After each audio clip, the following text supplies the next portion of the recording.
Primary এবং secondary বিমের ক্ষেত্রে যেটা বলছিলাম গত ভিডিওতে, সেটা হচ্ছে যে যদি কলাম টু কলাম কোনো বিম কানেক্ট করে সেটাকে আমরা প্রাইমারি বলতেছি, এবং যদি কোনো beam column to column connect না করে সেটাকে আমরা সেকেন্ডারি বলতেছি, কারণ ওইটা আরেকটা প্রাইমারি বিমের উপর গিয়ে রেস্ট করতেছে। এক্ষেত্রে ডিটেইলিংয়ের পার্থক্য বলতে গেলে মোটামুটি ডিজাইন ইঞ্জিনিয়ার তো এটার বিভিন্ন ক্রাইটেরিয়া, মোমেন্ট রিলিজ করে প্লাস অন্যান্য বিষয়ে চিন্তা করে দুইটা ডিটেইলিং করে দেয়। বাট বেশিরভাগ ক্ষেত্রে স্ট্রাকচারে আমি যেটা দেখছি সেটা হচ্ছে যে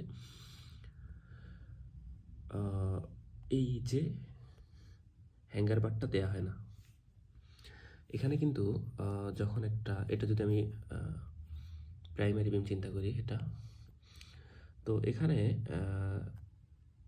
এই বিমটা যখন এসে রেস্ট করতেছে একটা সেকেন্ডারি বিম প্রাইমারি বিমের উপর, তখন এটা কি হিউজ পরিমাণ একটা পয়েন্ট লোড আসতেছে। এর কারণে এক্সট্রা বেন্ডিং মোমেন্ট থেকে শুরু করে শিয়ার ফোর্স উৎপন্ন হচ্ছে। তো এই ক্ষেত্রে কী হয়, এইভাবে ক্র্যাক আসার সম্ভাবনা থাকে।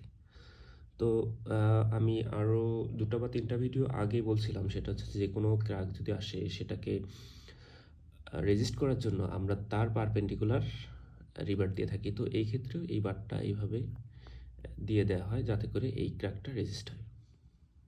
এটার বিভিন্ন ক্যালকুলেশন আছে যে কীভাবে দিতে হবে। আমি জাস্ট ডিফারেন্সটা বুঝলাম যে প্রাইমারি এবং সেকেন্ডারি বিম কীভাবে কাজ করে, এবং প্রাইমারি বিমের উপর কোনো কারণে যদি সেকেন্ডারি বিম চলে আসে সেই ক্ষেত্রে আসলে আমাদের এক্সট্রা কী কাজ করতে হবে ড্রয়িংয়ে উল্লেখ না থাকলেও।